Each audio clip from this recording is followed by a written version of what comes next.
Hey guys, welcome back to Small Screen Shakedown. Pawn Stars has gained a popularity throughout these years.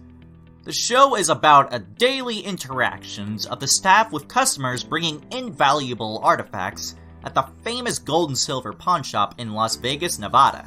Owned by Richard Harrison, his son Rick, Rick's son Correy, and Correy's best friend Austin.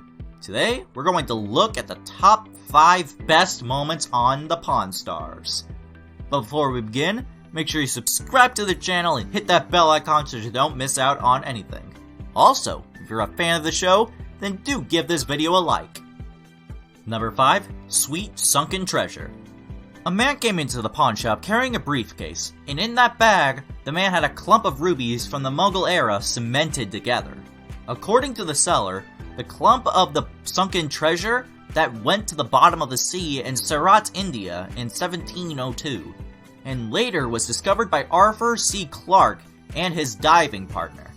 There were mentions of this clump in books and documentaries as well. The man demanded $700,000 for the artifact. However, the deal was not cracked because Rick offered only $200,000 for it. And can you blame him? Richard would have sold him to recover those $700,000 if he had given that guy that money. A mother load. Everything's the real deal here. They're authentic coins. They're not cast. Number 4, the race. This was probably one of the most hilarious moments on the show. Richard and Rick had arranged an obstacle course in the parking lot for Austin and Correy.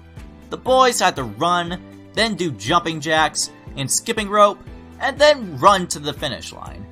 The bet was that the loser would buy lunch for a week.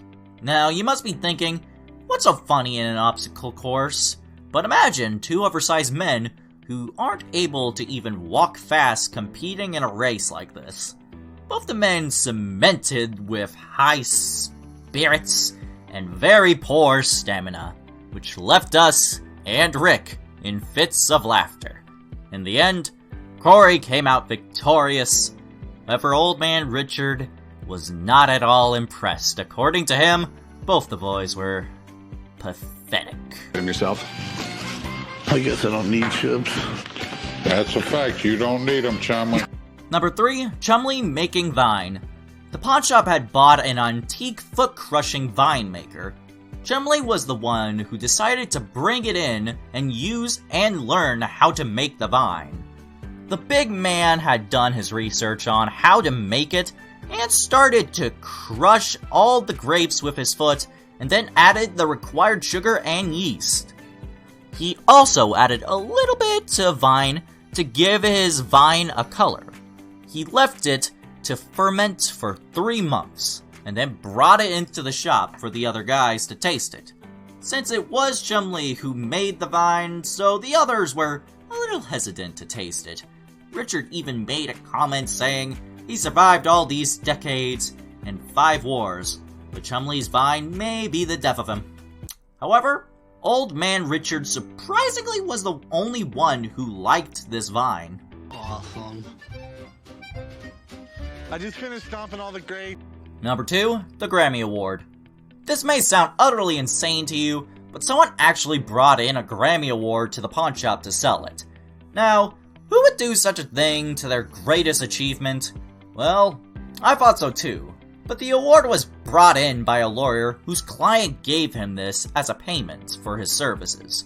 The award belonged to Ronald Dunbar and General Johnson, who received it for the song Patches in 1970.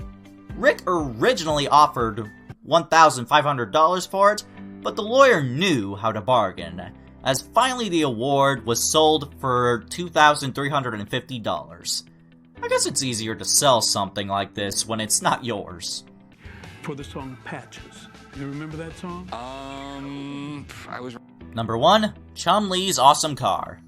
Austin, aka Chumlee, had bought an old vintage car for $2,000. The deal was definitely a good one, however, Chumlee had decided to get the car juiced up. Or, in other words, he decided to add features in it. The man spent $3,000 over getting the car fixed, However, when the other guys saw the car, it looked the same as it was bought. But then Chumlee showed them what he had done. The car started to bounce with the music as Austin started it. He had gotten hydraulic suspensions fit into it, so what the car would have bounced to its moves around. Rick was pretty unhappy about Chumlee spending more on the car than he bought for. He even called his innovation stupid. But he ended up taking a drive in the car with Chumlee. I like it. She looks great. She came out wonderful. Well, the guys have had their fair share of crazy moments in the show. These are the ones that were hilarious as well as insane. Other than these, the show is filled with moments that you may love and have a good laugh at. So, tell us about these moments of this show that you love in the comments section below. Well, that's it for today. Hope you guys enjoyed the video, and if you haven't liked the video yet, so it's never too late, give it a thumbs up, people. We will see you soon in another video. Until then, take care, and goodbye!